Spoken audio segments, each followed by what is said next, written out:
Welcome back to another technical deep dive here in the debug zone. Today we're tackling a big question and breaking it down with insights from other users.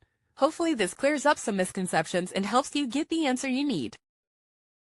So buckle up, stay a little curious, and let's jump right in.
And that's a wrap.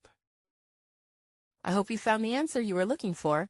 If you did, take a second to hit that subscribe button. It really helps out. And let me know in the comments which solution worked best for you. See you next time in the debug zone.